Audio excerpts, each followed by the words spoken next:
अगर आपको लगता है कि आपकी हड्डियों को मजबूत करने के लिए दूध ही एकमात्र कैल्शियम का सोर्स है और वो भी बेस्ट सोर्स है, ऐसा आप सोचते हैं, तो आज की ये वीडियो आपको सरप्राइज कर सकती है। हमारे किचन में मौजूद ये छोटे से जो काले तिल हैं, ये कैल्शियम के साथ साथ मैग्नीशियम, जिंक, कॉपर और दूसरे इंपॉर्टेंट मिनरल्स भी प्रोवाइड करते हैं, जो ओवरऑल बोन की हेल्थ के लिए जरूरी होते हैं। लेकिन इसका मतलब ये बिल्कुल भी नहीं है कि रोजाना एक चम्मच तिल खाने से 21 दिन के अंदर आपके घुटनों का जो दर्द है वो गायब हो जाएगा। आपके जो जॉइंट पेन का जो रीजन है वो कई प्रकार का हो सकता है। बैलेंस डाइट के साथ में तिल को सही मात्रा में अपनी डाइट के अंदर शामिल करना आपकी बोन और ओवरऑल आपकी हेल्थ को सपोर्ट जरूर कर सकता है। आज की इस वीडियो में हम जानेंगे कि काले तिल में ऐसा क्या खास है, इसे हम कितनी क्वांटिटी में इस्तेमाल कर सकते हैं और इसे खाने का सिंपल तरीका क्या है और किन लोगों को काले तिल से बचना चाहिए। बचपन से हम यही सुनते आए हैं कि दूध पियो, दूध पीने से हड्डियां मजबूत होती है। दूध जो है वो कैल्शियम और प्रोटीन का एक अच्छा सोर्स है,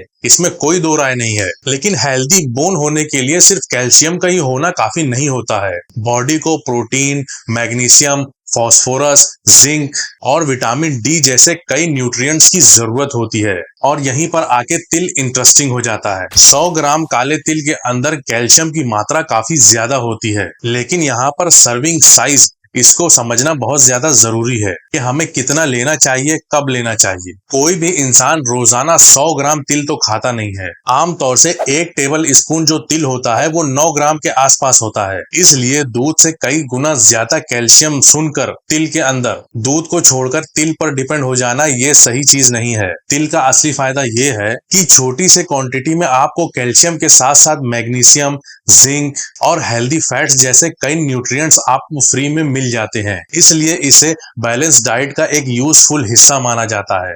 अब यहाँ पर एक सवाल है कि जॉइंट पेन को क्या तिल ठीक कर सकता है? तिल के अंदर मौजूद होता है सिसामिन और सिसामोलिन। ये एक नेचुरल प्लांट कंपाउंड होते हैं जिन पर एंटीऑक्सीडेंट और एंटी इन्फ्लेमेटरी इफेक्ट पर रिसर्च हुई है। कुछ छोटी स्टडी के अंदर नी ऑस्टियोआर्थराइटिस वाले लोगों में तिल को खाने के साथ साथ दर्द में और इन्फ्लेमेशन में काफी हद तक आराम मिला है। लेकिन इसका मतलब ये बिल्कुल भी नहीं है कि तिल जो होता है वो आर्थराइटिस की दवा है, ऐसा बिल्कुल भी नहीं है। घुटनों का दर्द ऑस्टियोआर्थराइटिस से भी हो सकता है, इंजरी से भी हो सकता है, यूरिक एसिड के बढ़ने से भी हो सकता है, विटामिन डी की डेफिशिएंसी या कोई और भी रीजन हो सकता है। इसलिए अगर आपका जॉइंट पेन लगातार बना हुआ है तो सिर्फ आप घरेलू नुस्खे के ऊपर डिपेंड करने की बजाय उसका एक्चुअल रीजन पता करना जरूरी है। अब सवाल आता है कि तिल हम खाएं कैसे? इसके खाने के लिए कोई कॉम्प्लिकेटेड रेसिपी की जरूरत नहीं होती। आप 1 टेबल स्पून तिल को अपनी डाइट के अंदर शामिल करके इस्तेमाल कर सकते हैं। तिल को हल्का सा रोस्ट करके उसको सैलेड,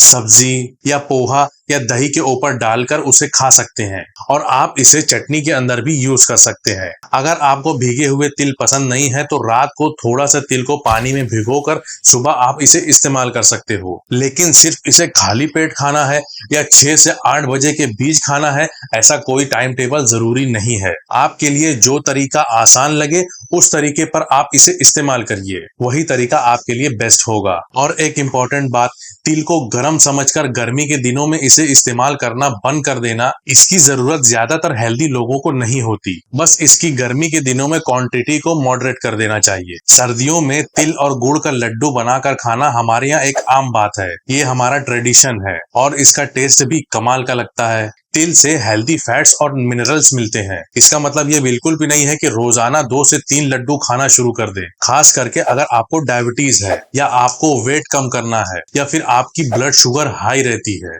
अगर आपको इसका सिंपल ऑप्शन चाहिए तो तिल को आप दही के अंदर, सैलेड में या फिर नॉर्मल खाने के साथ खाना और भी आसान तरीका है। अब बात करते हैं कि किन लोगों को तिल खाने से सावधानी बरतनी चाहिए। सबसे पहले, अगर आपको सीसम एलर्जी है तो इसे आप बिल्कुल अवॉइड करिए। एलर्जी में आपको इचिंग हो सकती है, स्वेलिंग हो सकती है या फिर हैवीनेस फील हो सकता है और सांस लेने में दिक्कत जैसे प्रॉब्लम भी आ सकती है। अगर आपको गुर्दों की पथरी का भी प्रॉब्लम है और पहले भी आपको कई बार पथरी हो चुकी है तो तिल को रोजाना इस्तेमाल करने से पहले एक बार डॉक्टर से कंफर्म कर लें। या फिर आपने अपना डाइट प्लान बनाया हुआ है किसी डाइटिशियन से पूछ करके, तो पहले आप उससे भी कंफर्म कर लें क्या मैं तिल खा सकता हूँ। और अगर आपको घुटनों में या कमर में कई हफ्तों से लगातार दर्द रहता है, सूजन भी है और चलने फिरने में दिक्कत भी हो रही है, तो तिल को खाकर दर्द खत्म होने का वेट मत करिए, प्रॉपर इसका चेकअप करवाना जरूरी है। तो दोस्तों यहाँ पर बात बिल्कुल सिंपल है, काला तिल जो है वो कोई जादुई चीज नहीं है, लेकिन ये भरपूर न्यूट्रिएंट्स और मिनरल्स जरूर देता है, जैसा कि मैंने आपको इस वीडियो में बताया है,